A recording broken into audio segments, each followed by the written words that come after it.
I just realised I'm on mute, sorry. I started that so well as well. Good afternoon, everyone, and welcome to today's webinar. Thank you for popping your least favourite desserts in the chat. You'll see that I don't like marzipan, so it'd be interesting to see what desserts everyone could live without. Today we are looking at the admin console. I think the great thing is I think I started a little bit early, so I'm sure we'll have a few more people join us. Today it's really for those that are kind of new to G Suite, new to using the admin console, and just want to get some top tips on how to get started. So today we're joined by a lot of speakers, which is awesome. So introduce myself. I'm Kiri. I am the National Accounts Manager in the Google for Education team. I'm joined today by Andy, Jess, and Emma from EdTech team, who are all Google certified trainers and absolute experts when it comes to everything Google Admin Console. So really excited to have their expertise here today. And as normal, if you can just pop your questions in the chat on the right-hand side, we'll make sure that we get those answered either by one of the trainers in the chat or when we do live Q&A at the end. We're also joined by a whole host of school speakers today, which is amazing.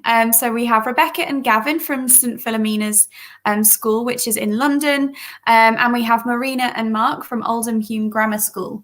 So again, if you have any questions for them, they will be talking later on. Please make sure you pop them in the chat, and we'll make sure that we get an opportunity to ask questions at the end of the webinar. So really, it's for me to get started with the webinar today and just talk to you about what resources are available as a follow-up to today, but also just generally for you to share with your colleagues or for other teachers, IT admins or head teachers.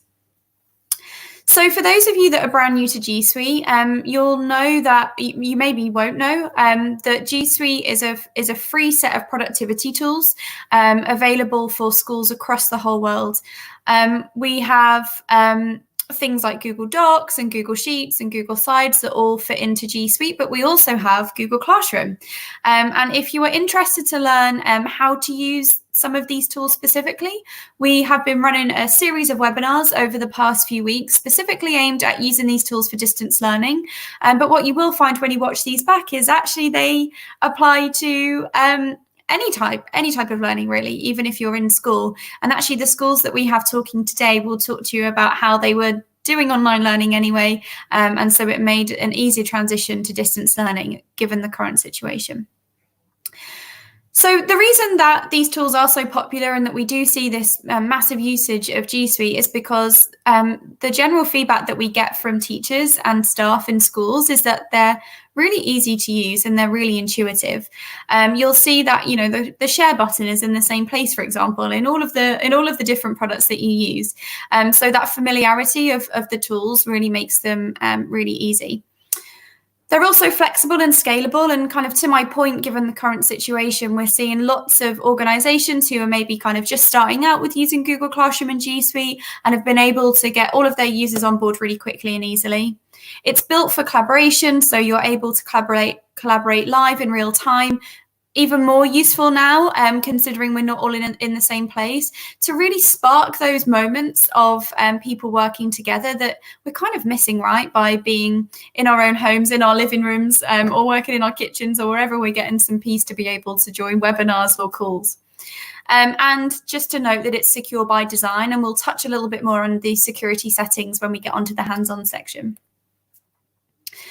So again, for those of you that are new to Google for Education, we've actually created this temporary hub, which is full of little kind of how-to trainings, getting started, tutorials for using G Suite for distance learning. And you can head over to teachfromhome.google. We've actually just updated the site and it's specific to the UK. So if you head over there now, you'll see that it's actually changed since even yesterday. If you went to it, and we've added a lot more content on there for parents and carers, and also links to these webinars and other things that we do in education outside of G Suite and Chromebooks. We also have a ton of other resources that you can chop into and pass out to your staff, things like how-to blog articles, tips and tricks for best practices, new features that are coming out with things like Google Meet. So for those of you that, and I know the schools later on will talk to how they're still delivering learning online, maybe using Google Meet, you'll see that we've added a lot of new features over the past few weeks to really make sure that they're equipped for a teaching and learning setting. So you can find out all of that information at g.co/edu/COVID-19. We also have introduced a distance learning course, and this is specifically how to use the tools for distance learning, and you can find that at our Teacher Centre. And as you will already know, because you're here today, we have a UK webinar program, which is really to help you get started with distance learning and using the tools in specific ways. And just a final note from me is that we've actually updated our Teacher Centre. Notice the American spelling, Teacher Centre, ER, not RE, when you're searching for that. But basically, this is your one-stop shop for all training, for all guidance, for all top tips on how to get started with using the tools.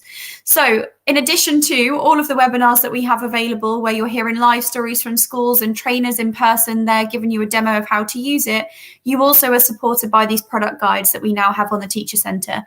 So if you head over to g.co/Teacher Centre, you'll find all of that information. So anything we don't cover today, please go and have a look there, because really it is a really valuable resource and it's really rich in content.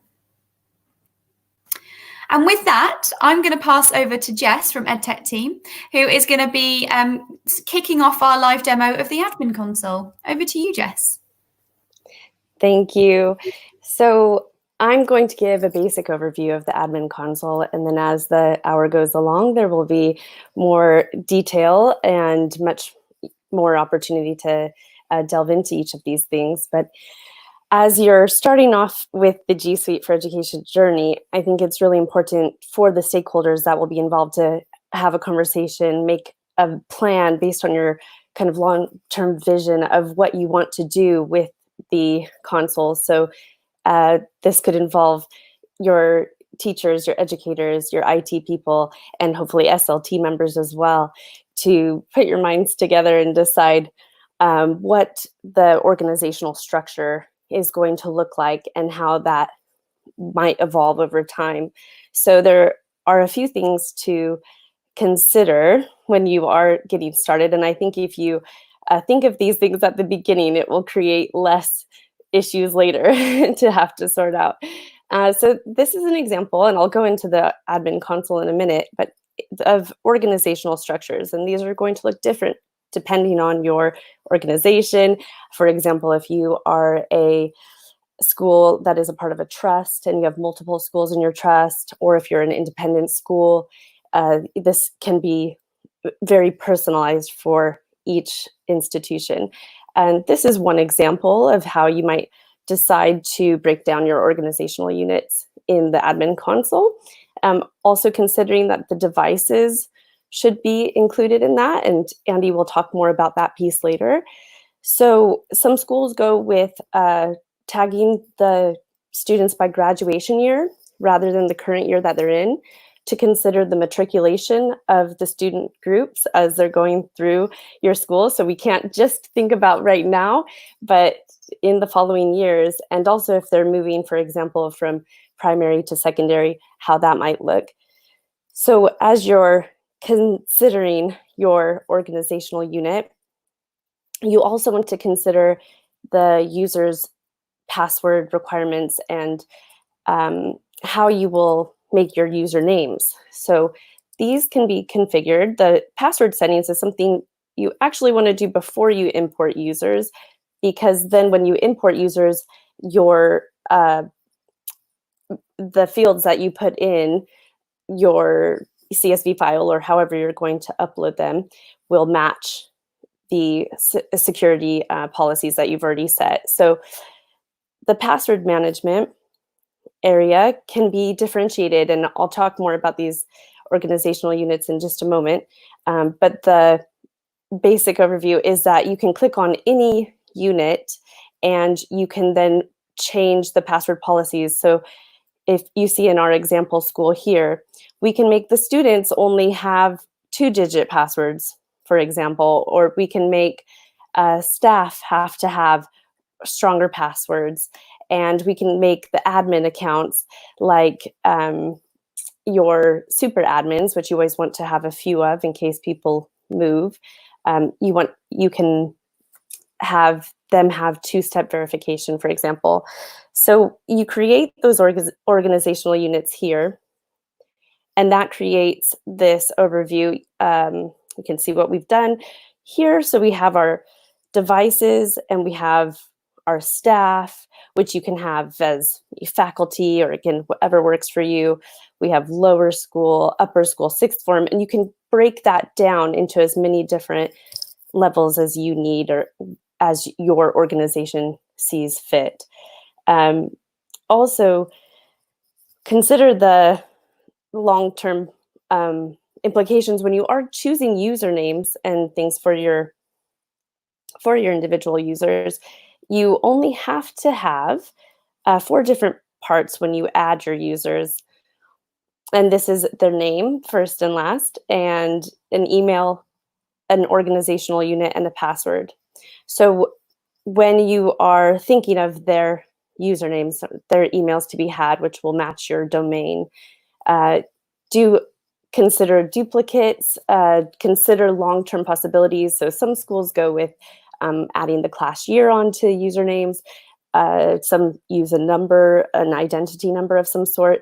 But from a teacher's perspective, it is really nice to have the student name incorporated in some way so that when they're grading work, for example, in Google Classroom, they see, okay, that's whose work I'm looking at.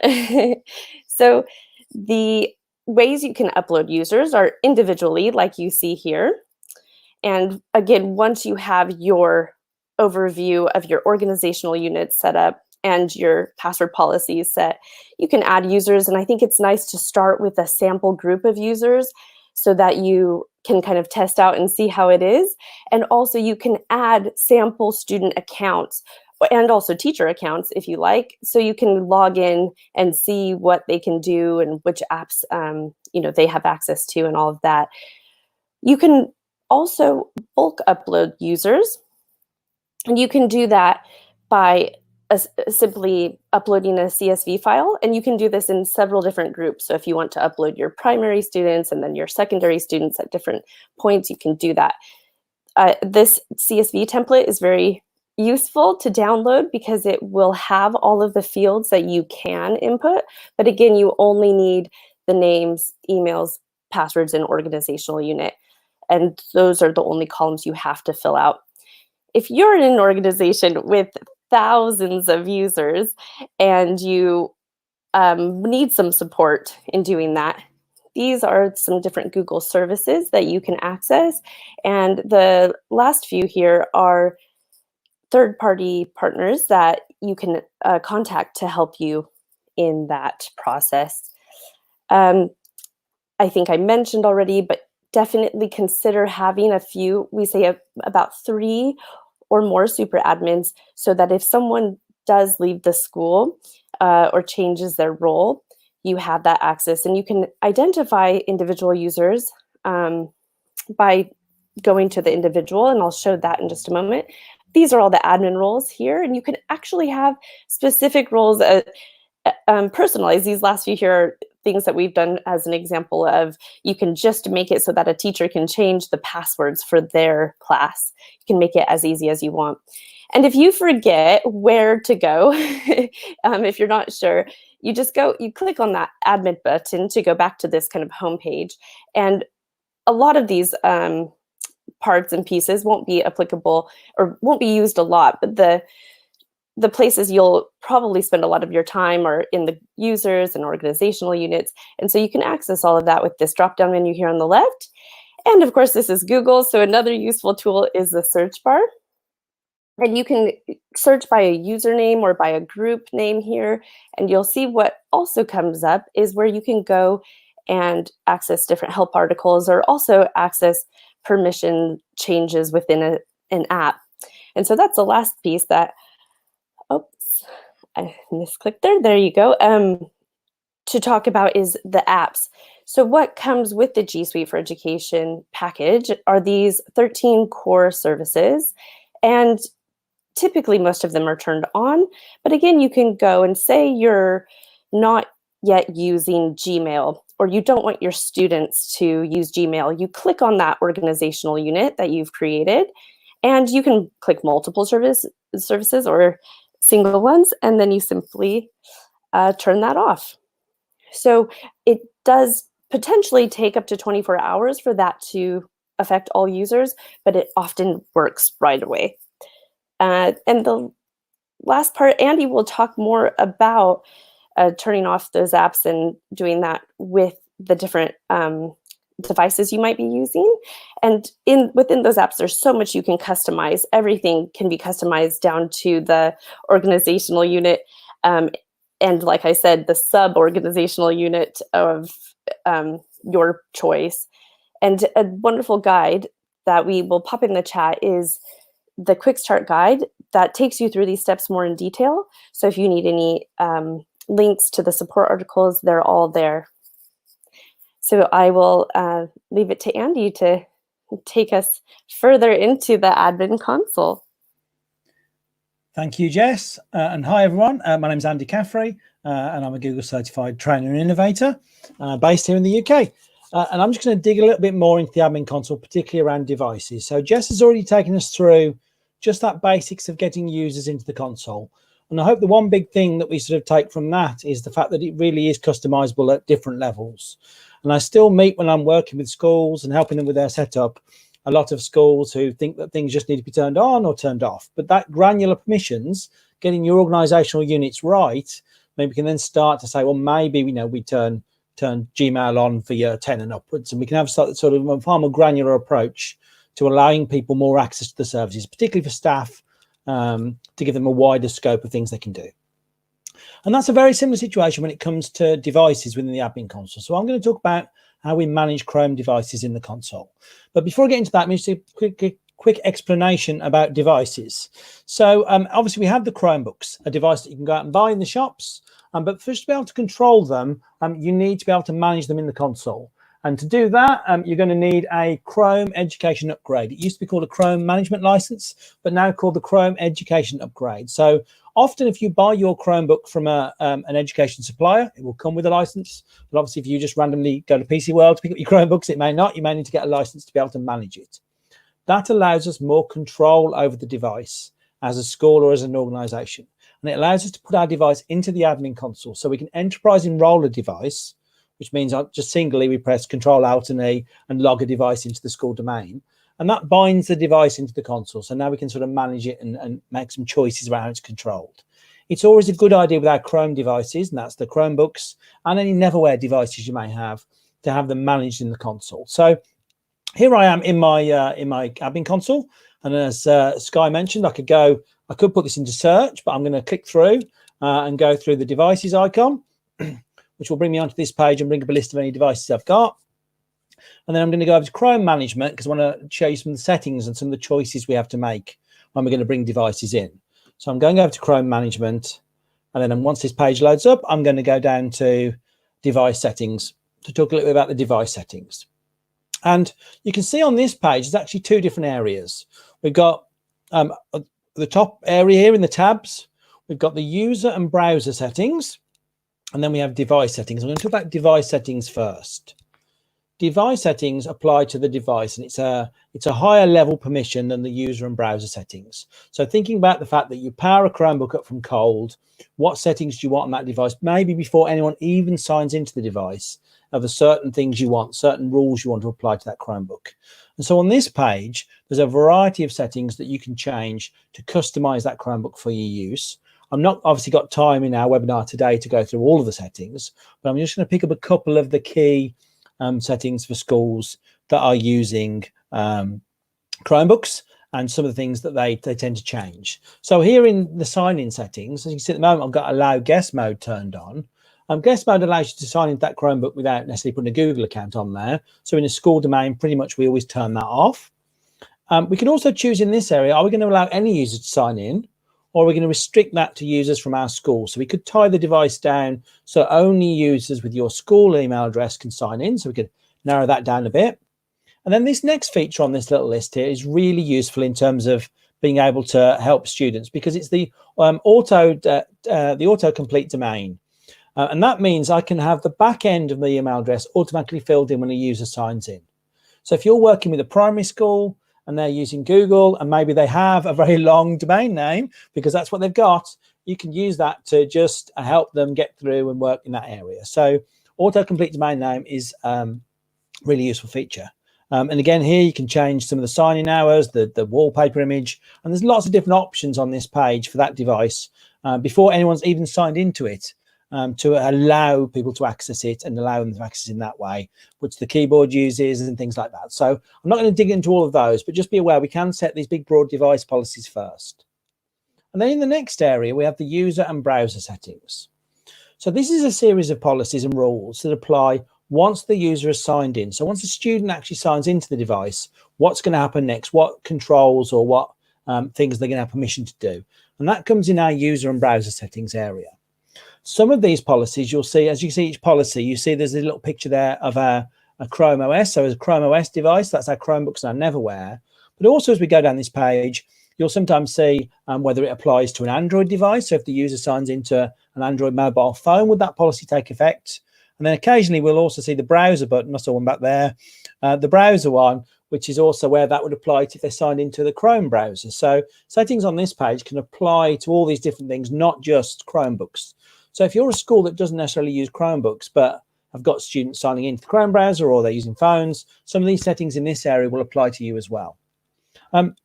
In terms of the sort of common settings and common settings we see for schools in this area, Emma's going to take you through the apps in a little bit, but we can start to narrow down in terms of some more of the security, whether they can use things like quick unlock on a device. And although we don't see many fingerprint devices yet out and about in schools, there's sort of a growth in that area with some of the high-end Chromebooks. So you might have staff soon who've got those sort of devices. Whether they can use things like incognito mode in the Chrome browser, that's probably turned off in most schools. Saving browser history is probably turned on. A lot of these are fairly logical suggestions for schools in terms of improving that security and safety around the use of devices. One I found particularly useful is right down the bottom of the page. After this, you can see there are a lot of settings here, is right down the bottom of the page, is about what happens upon startup and what comes up, what appears for the student when they sign into a device. Now, bear in mind on the left-hand side here, we can organize this by organizational unit. So if we've got really young students in the school, maybe we've got some reception or year one students in a primary school who might be using a third-party tool like Wand and a QR code to come into the Chrome browser. And we can have that page boot up straight away. So we can have them go straight to maybe the teacher's website. So the teacher is almost controlling what comes up each time they sign into that device. So that's really useful. I worked in a secondary school. And we again had for our year 11 students, we had all the revision websites come up every time they sign into a device. We automatically brought all the tabs up for the revision websites again, so that the students at least were on the right. I mean, they can close them down, but at least they were on the right page to start with. So that's sort of what the home button points to, what loads on startup. These are really useful features that you can start to customize and customize by user group if you got your groups correct, as Jess talked about earlier. So lots of settings in this area. And what I find is really useful for schools to do is to sit down with if you've not got access to the admin console, is for someone from teaching staff to sit down with someone from the IT staff and really logically go through some of this and talk about, well, do we want pop-ups? Do we want certain URLs blocked? Do we want students to be able to cast? And just really granularly go through the settings and make a decision around each of these areas. And I think that merge of teaching and learning and IT support can really customize the domain to the way you want to use it. So that's a quick little run through of the browser and user settings. Emma's going to join us now, and she's going to talk a bit more about apps and extensions that we might use when we're using Chromebooks and Chrome devices with students. Hi, Emma. Hi, thank you, Andy. As Andy said, my name is Emma Pass. I am a Google certified trainer, but I'm also a secondary English teacher, and I'm currently teaching in a school. And similar to what Andy was just saying, I really suggest that teachers learn about the admin console, even though they might not have access to it, but to understand what is possible within the admin console. A lot of teachers get to a website or an app and they just say, oh, it's blocked. What can you do? But if you understand that customization and ability to turn on and off those products within the admin console, teachers can then advocate for themselves and say, hey, I would love to use this for my user group, and here's why. So Andy showed us how to kind of set up our devices within the console. I'm now going to show you a little bit more of that customization. Here from our home menu, we've got our devices button, and I'm going to go ahead and click into that. And this is the same process Andy just took us through. So we're going to look over to that left-hand column here and go back to the Chrome management button. But this time, we're going to go to our fourth option down, which is the apps and extensions setting. So from here, this is where we're going to do a little bit more of that customization and control of the apps, extensions, and websites that our students have access to.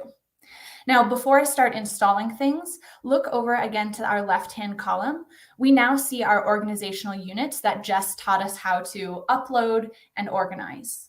So keep in mind, whichever OU or organizational unit is highlighted here is what will be applied to everyone within that group. So you might be making changes for your entire organizational unit, meaning your entire school or your entire trust, or you might be going into individual schools or individual groups of students and making those changes on a smaller level. So once you have your OU selected, look down in the bottom right-hand corner. We have this big yellow plus sign, and this is going to allow us to access some content. The first thing I'm going to do is I'm going to click on this Add from Chrome Web Store button, and you'll see we're loaded into the extensions feature. Now, if you're not already familiar with Chrome extensions, they, as the name implies, just extend what is possible within the Chrome browser. Oftentimes, they're interacting with a website that you're on, or they're just providing additional tools that can just pop out of your Chrome browser. Your extensions live up in your top right-hand corner of the Chrome browser, and they're just like these little icons that will pop out and do something for you. Extensions range anywhere from super practical to like absolutely silly. So this is a great place to have a little bit more control and management over what your students are accessing in terms of extensions. One extension we always recommend is the Share to Classroom extension. If you're using Google Classroom, and I hope you are because it's amazing, what this will allow you to do is any website you're on, whether it's MyMaths or an article you're reading, you can click that button and it will automatically share whatever you're on to your classroom, either as an announcement, a material, or an assignment. So it just saves you that step of copying the link, going over to your classroom, creating a new assignment, just saves you a little bit of time and energy. Additionally, if you have this installed on all of your students' devices, you could push a website onto the students' devices, meaning wherever they are, it will automatically load that website for them. So it's a quick way to redirect your whole class to whatever website you want them to be on. And it's kind of like magic. It's very fun. So let's say we love this idea and we want to add it to our classroom. We're going to select that extension. It says it failed to add. Well, let's go to the next one and see if this one adds. It says fail to add. Let me try one more time. Maybe I talked for too long. Share to Classroom. And it doesn't seem to be working. Let's see if any of these are working. Nope. No idea why, but let's use our imagination and we'll say that that added itself over here. What you'll then see is a drop-down menu and it gives you a couple of options. The first one is the Allow Install option. And what that will do is it will allow your students to go to the Chrome Web Store and install it themselves if they choose. However, that takes some extra effort to direct everybody to that site and have them install it. So what you can do instead is select the Force Install button. This will push that extension out to all of your managed devices. And so when your students log into their device the next time, they'll see that icon in their Chrome browser in the top right-hand corner. So that's extensions. The next thing we're going to look at is apps, and fingers crossed, it works a little better for me this time. That's the second icon up. And we will be loaded into the Google Play Store. So I'm just going to verify my account. And it looks like I need to go back into the Play Store. Here we go. And this is where we'll be able to download our apps. Now, a lot of the Google core services like Google Slides and Google Drive have their own apps that you can download. However, those are also products that you can use just on the web. So it might not be necessary to be downloading core service apps onto your devices, but there are a couple that have extra functionality in the app version versus the web version. Jamboard is one of those.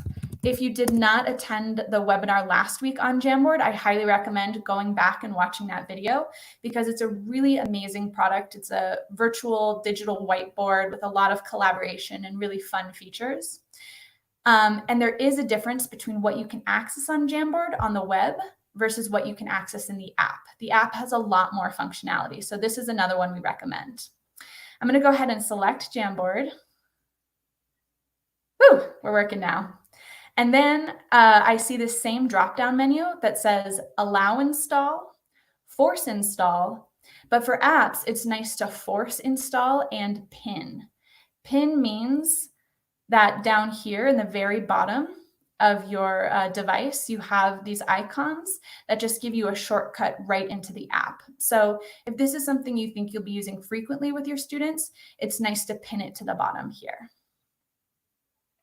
We're going to go ahead and top right-hand corner, save Jamboard. And then I'm going to show you the last feature here. Back in our bottom right-hand corner, plus sign, all the way at the top, we have the kind of symbol for the web. And this will allow us to add a URL or a website onto our devices. This doesn't mean that this is the only way to access any website. It just means let's give a shortcut to a website we use really commonly. You might have watched our webinar on Google Sites and created a website for your school that you want your students to access really quickly.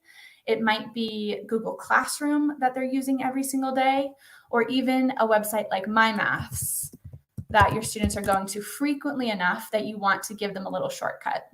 So I'm just going to go ahead and grab this URL, right-click to copy, and then back in our admin console, I'm going to right-click paste, and then I can decide, do I want this to open in a new tab or in a separate window on their computers? Save. And then I get those same options. Would I like to force install this onto their devices?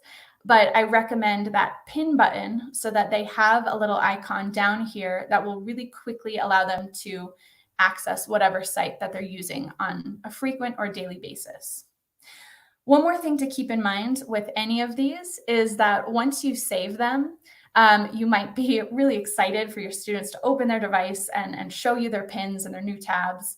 However, this will roll out kind of in a gradual process across your organization just to prevent any kind of crashing of the network, especially if you have a lot of users. So it might take up to 24 hours for you to see these changes. So don't fear. Check in about a day, and you can see all of this amazing customization that you've done. I'm going to go ahead and pass back to Curie for some more on Admin Console. Hi, everyone was requesting that Ted come onto the webinar today, so it's about time because he keeps jumping up and when we're in the background. But yeah, Ted says hi, everyone. I know that I show pictures of him at every event that I do. So this is him in the flesh. He's a real dog. Anyway, thank you so much for that. It was super useful. I'm going to bring in Andy and Jess back in just to answer any questions that are coming in. So I know that there was something that came in that talked about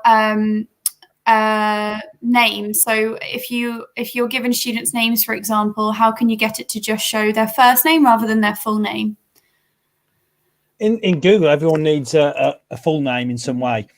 I've seen some schools that will abbreviate surnames just to a single letter. So like, James C, Paul P.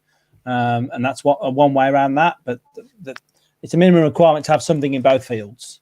So you'd have to upload something in both. Anyone else got anything to add on that one? No, I would. That would be my recommendation, that you maybe put a full name rather than just, you could just do a letter or something instead. But Often the request is for the other way around, which is for teachers to have their first name removed. yeah, And that's yeah. quite a common one, which is where they'd rather have a Mr. or a Mrs. than their name. So when they're using Classroom or communicating with students, it comes up that way. Yeah. And the other thing I just wanted to point out is that quick start guide kind of goes through everything that we've gone through today in a lot more detail. So do make sure that you head over to that and share this, right? If you know other admins in other schools that are looking to get started, then this is definitely the place to go to find out more information. I think there are a couple of kind of conversations around like bookmarks, things like that. And I know that there is so much. I think there's over 200 settings that you can set in the admin console, and way too much for us to spend all that time doing today. Would take at least a day to go through it all. And so I think just showing the basics and just showing kind of what's possible. And I really like Emma's point, and I just +1 to that, +100 to that, is that even if you are a teacher, it is so useful to know what is available in the admin console, because then at least you know what you can do and you know what to request and you know that these things are possible, rather than just thinking, oh, this doesn't work. Clearly there's, it's something that I'm doing wrong, or there's something wrong. And it's really good to have that joined up thinking between a member of teaching staff as well as the IT admin, because ultimately they're the ones delivering a service that you need to use every day, right? So, and I know I've got lots of IT admins on the call who will +1 that as well.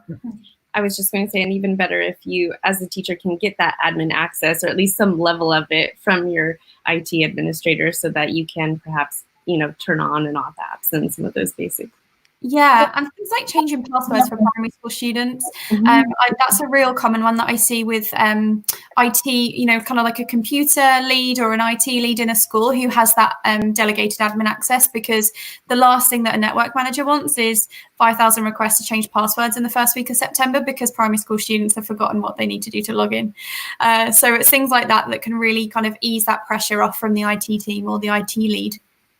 Awesome. Okay, I think we've got 2 schools to talk to. So I think with that, I'm just going to pass straight over. So first and foremost, we're going to bring in Gavin and Rebecca from St Philomena's. Hi, Bo. Hi. Hi. It would be great for you to introduce yourself and what your role is at the school, and then just kind of take it away from there. Over to you. Okay, so my name is Rebecca Cottam. I am an assistant associate head teacher. I'm a teacher in the school where I teach food and nutrition, and I'm also responsible for the digital learning within the school in general. Okay, and I'm Gavin Hannell. I'm the net manager at St Philomena's.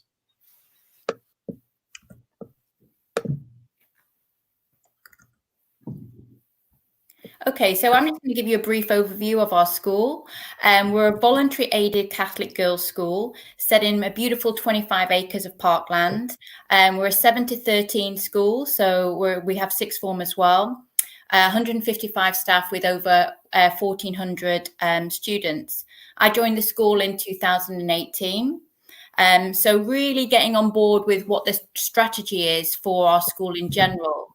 So we've been using G Suite from 2013. We are using Chromebooks now. We've been using those for the last 4 years within our teaching. Luckily, we got our reference school status in July 2019, and we're getting all staff on board to delivering the G Suite for education. So what's been changing? Well, obviously, using G Suite already, nothing much has changed. The face-to-face lessons are not as frequent because obviously it's very difficult to do so. But Google Classrooms is our main point of call. We're using registers from Google Forms to make sure we've got our attendance, so we know which students are actually taking part in our lessons. And we're really looking at different ways to support our students in different formats. So we're doing a lot of collaborative learning using obviously Google Docs, where we're sharing settings together. We're also using things like Screencastify to give a bit more of a personalized way for teaching, and putting videos up there on our classrooms to try and explain the work that we're setting. We're also using things like Jamboard and Google Meet. So we use Google Meets quite regularly for things like SLT meetings, staff meetings, any specific training, etc., etc. So it's been really useful. And I think that because we've already had a start by using Google Classroom, we haven't really done anything majorly different. We've just carried on and built from that. So staff are really engaged. Students are really engaged as well. We're using the assignment feature where they can hand work in. We can self-mark.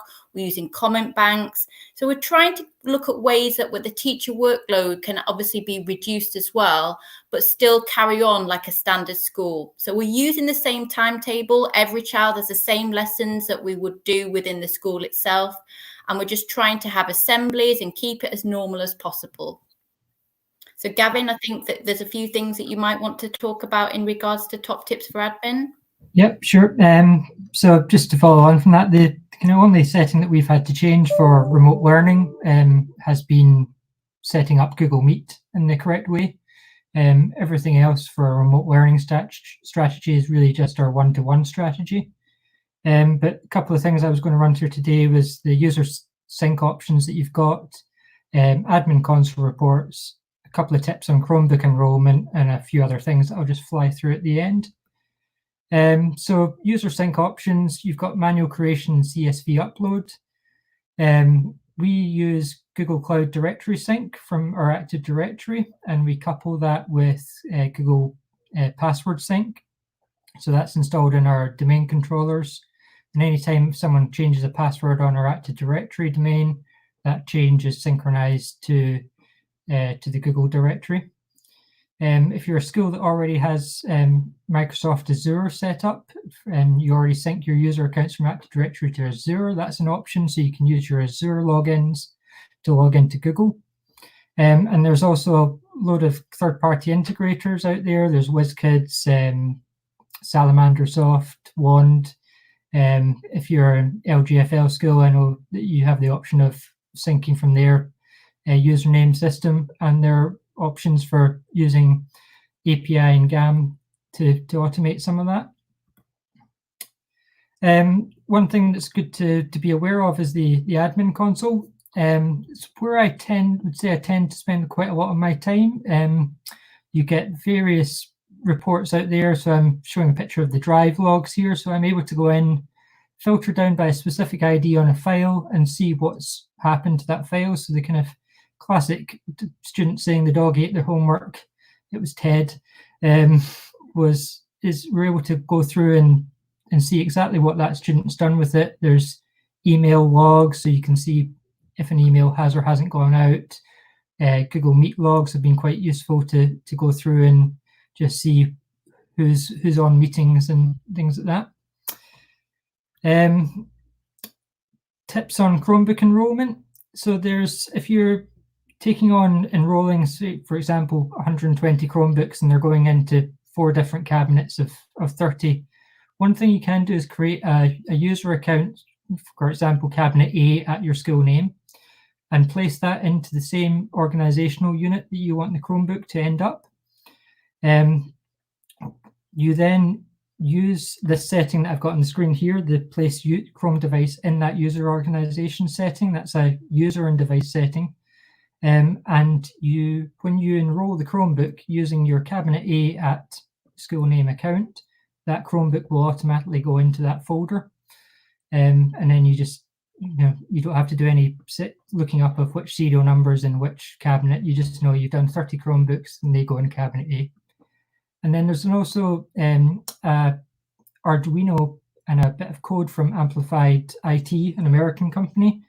But this is like a £10 Arduino microcontroller that you program. You get that off eBay, and you set your Wi-Fi username and password, or your Wi-Fi SSID and password, your enrollment username and password, and you just plug this into the Chromebook, and it does all the keyboard typing for you. So it just speeds up the process quite a bit. And I was going to run through 6 different things that I just wanted to mention. As Andy said, there's options for managing your Windows-based Chrome browser. You can use your group policy templates. There's a set of group policy templates for Chrome that you can download, install in your domain controllers. And you can either mirror the settings that you set in the admin console using these group policy settings, or you can enforce students and staff to log in to as a managed browser on your Windows computers, and they'll get all the settings that you set in the admin console. Brand new domains, yep, Jamboard's a really good service, but it typically comes disabled, so you might want to consider having a look at enabling that. With all the newest features that are coming out, there's an option to turn on rapid release, which means that you get all the settings sooner, or the new features that Google roll out sooner. You should really be aware, and the SLT head teacher and data protection officer should be aware of Google Vault. It's the kind of compliance and legal discovery method. It retains all your files and emails and things like that in there, so it's a good idea at the very least to know about it and to set retention rules on it. Strongly consider two-step verification on your admin accounts, ideally teachers' accounts as well. And just on that, there's a video, was it last Friday, I think, there was a security summit from Ollie and Simon at Google, which is well worth a watch for any admins. And lastly, we do see a lot of questions on Twitter and EduGeek and Facebook groups, and they're great places to ask questions, but you should know that you've got 24/7 support, free support with Google. You can ask anytime if you're in the admin console. They'll answer all your questions really well. Yeah, so that's me, Kerry.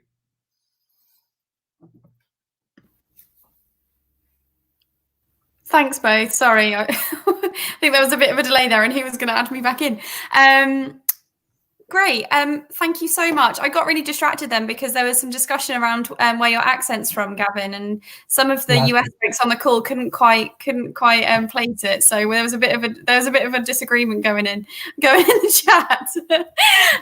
But yeah, so thank you so much for sharing that. And I think just what's really important to know, obviously as a reference school of Google, St. Philomena's have been on a fantastic journey, and you can see over the past 4 years, even when introducing Chromebooks as a one-to-one model, and their use of G Suite is phenomenal anyway, right? And it's just meant that it's been such an easy transition from going to what they were already doing into distance learning now.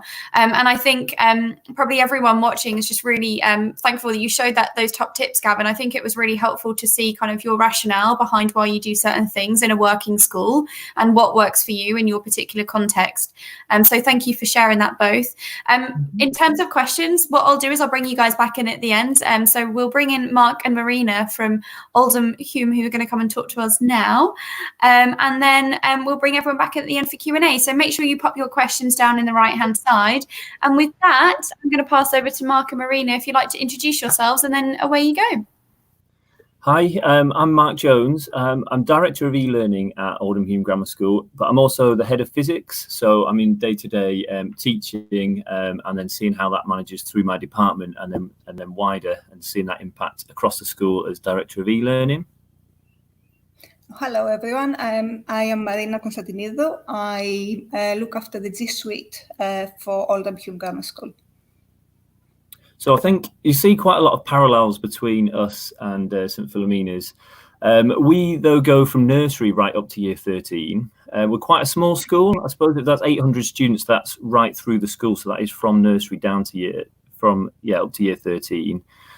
So I think maybe talking about this, if you're new into this, I think it's quite interesting to know that we have done all this and the story that you're going to hear with, at times, just one IT support staff. At the moment, we've got 2, and that's managing across a huge site. You can see some of it in the picture, but it goes down streets and all sorts.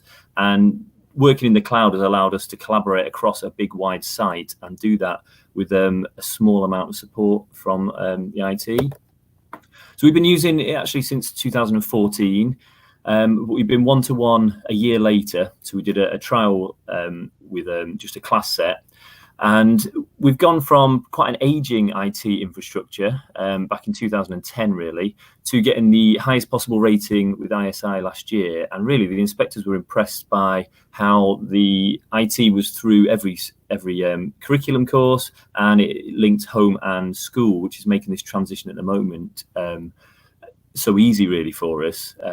So we've been a Google reference school since June 2016, and it's great to take these opportunities to just share what we're doing, learning from each other. It's great listening to everybody today.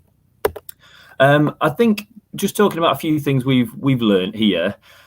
Google Classroom, it just allowed us to, that is, as Google sell it, as our mission control. And I constantly telling staff that is what it is. And it really works now. This is where the go-to place for staff to collaborate and for us to give information to students. So we actually follow a completely regular timetable. We've got assemblies, so heads of year and the principal giving assemblies as normal. We've got school council meetings where at the moment they're giving feedback, on how they're finding the workload and the distance learning. We have a no homework policy because some of the students are so conscientious they'll be doing too much work. So we're trying to keep it manageable for them.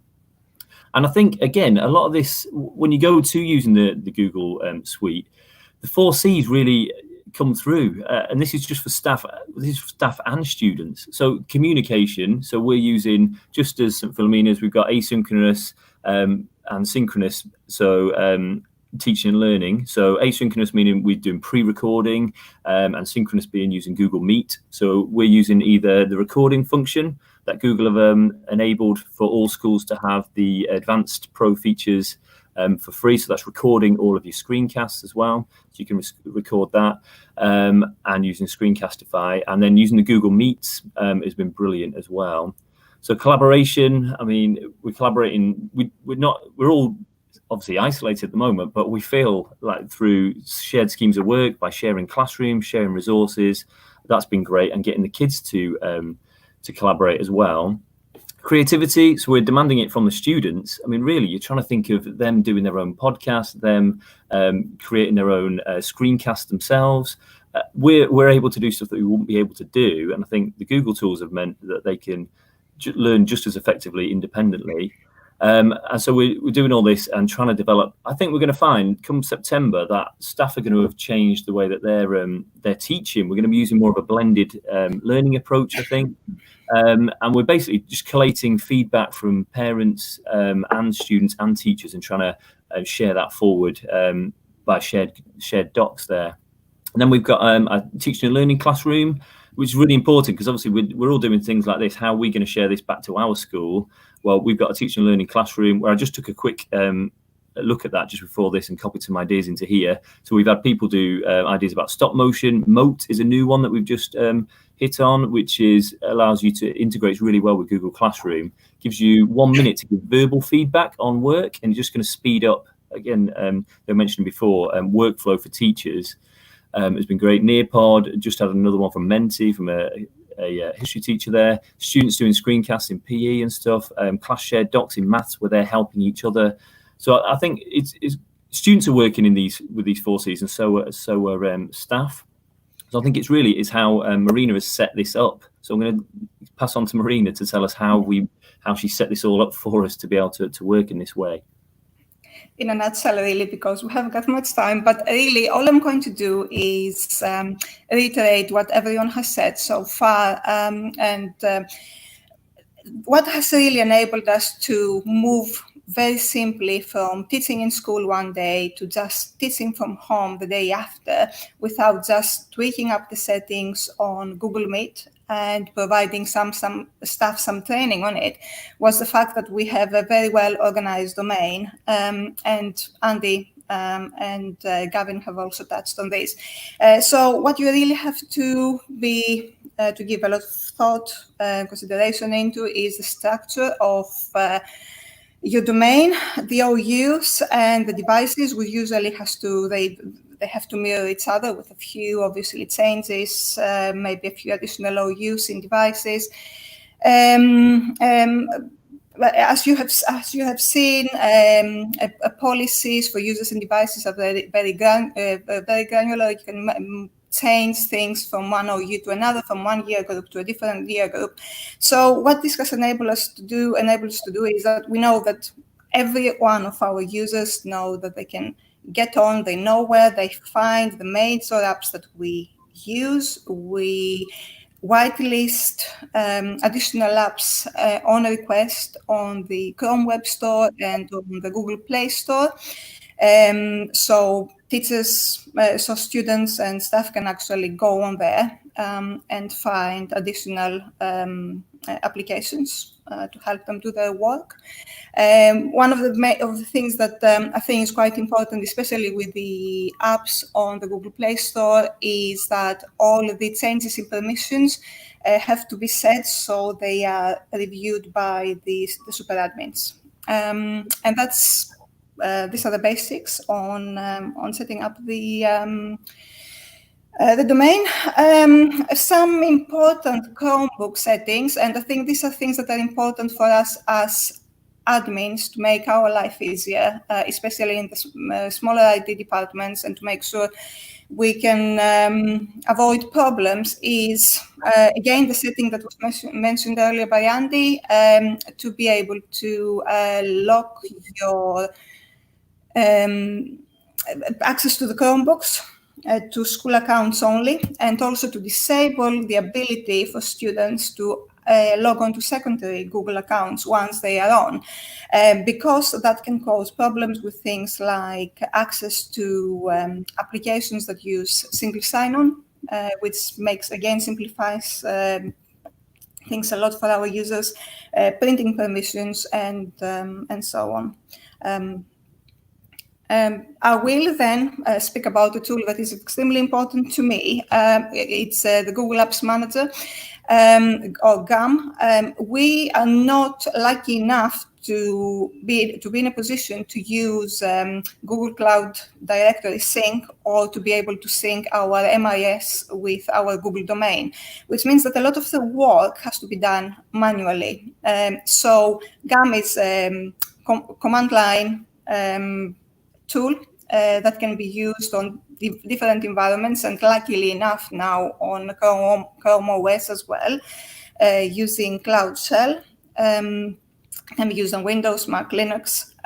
So basically, it's a very powerful tool, and you can do so much managing the domain from command line, speeding up processes like provisioning Google Classrooms, setting up Guardian notifications, managing groups, users, email rules. There's an endless list. There's a fantastic community out there. I have also added a link.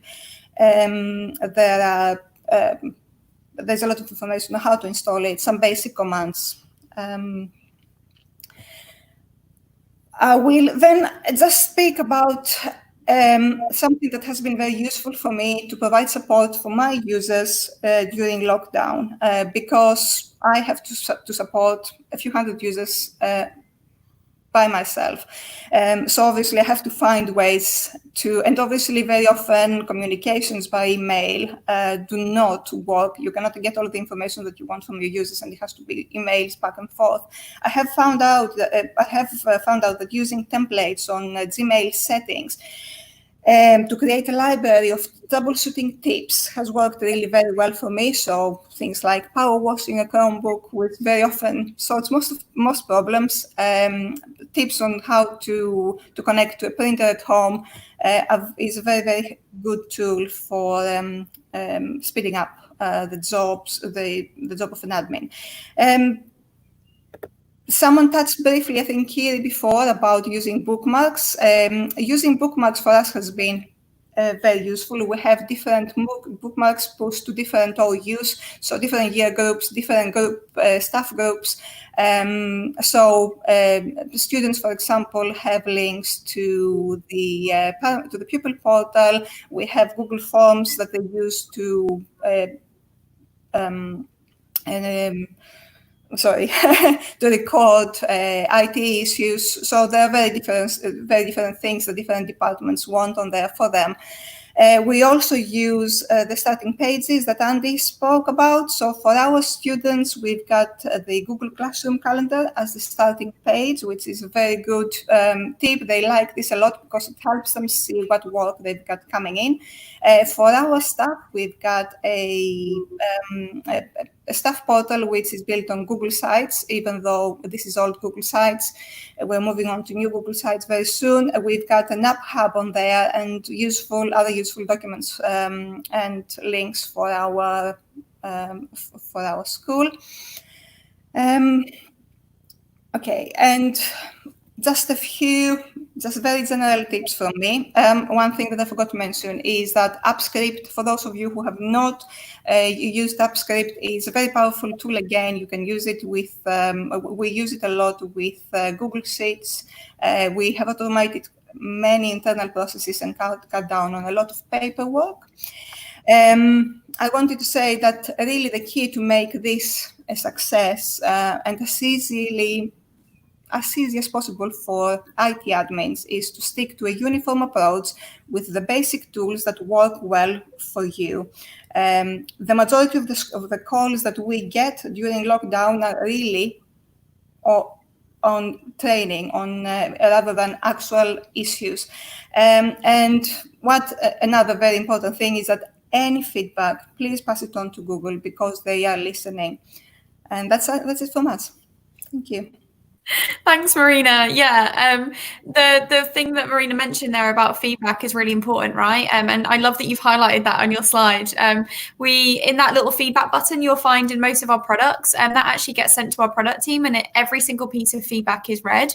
And basically the top requested features are the ones that are worked on, and it really is about our users, the customers, giving us that feedback to make our products better and more suitable for you. So that's why there's been so many features that were requested moved into Classroom quite recently, and that's all because of that give feedback button.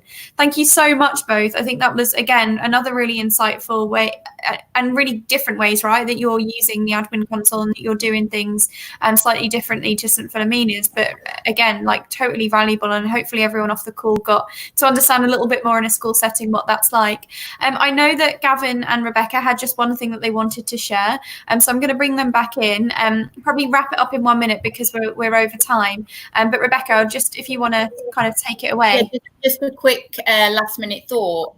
Thank you for that, Gavin. So we developed an online praise card because we felt that it was a bit more personalized for our learning.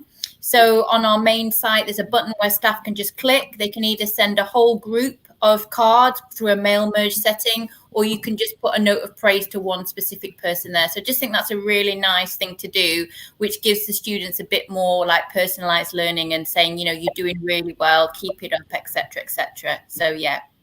Awesome. I love that. And it's so nice, right? And I think, and actually throughout this webinar series and speaking to all these different schools and just having the conversations that we're having every day, it's so important that we're kind of keeping up that momentum of that relationship that we've built with students in person, because ultimately we don't know when we're going to see them in person again. And so it's things like that really keep them engaged and keep them, you know, part of what's going on, and hopefully maintains that relationship between teacher and student and school and student.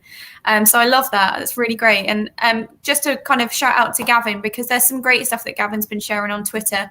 And I know he's had a shout out in the comments as well. So if you don't follow Gavin on Twitter, definitely do it, because he shares really useful stuff. And Marina with AppScript as well. That's something that a lot of people don't necessarily kind of dive into, but definitely want to have a look at if you haven't already. It's probably kind of like the next step from everything's working and hunky-dory, and so what do we do next, and how do we get this kind of advanced features out of G Suite? So we're a little bit over time. We didn't have any specific questions in the chat, and I know that people are going in and answering them. If you do have any feedback about today's session, please fill in the Google form that's been shown at the bottom there, and it's also been posted in the chat. With that, it's for me to say thank you so much for everyone for giving up your time to prepare and to present.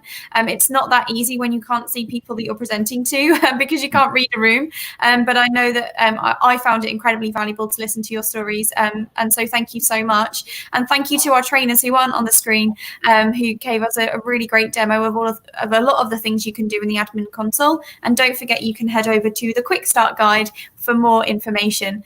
Thank you for everyone tuning in. We're back again next week with with more webinars. So please make sure you head over to the calendar or to the website to find out more. And we'll see you all soon. Bye-bye.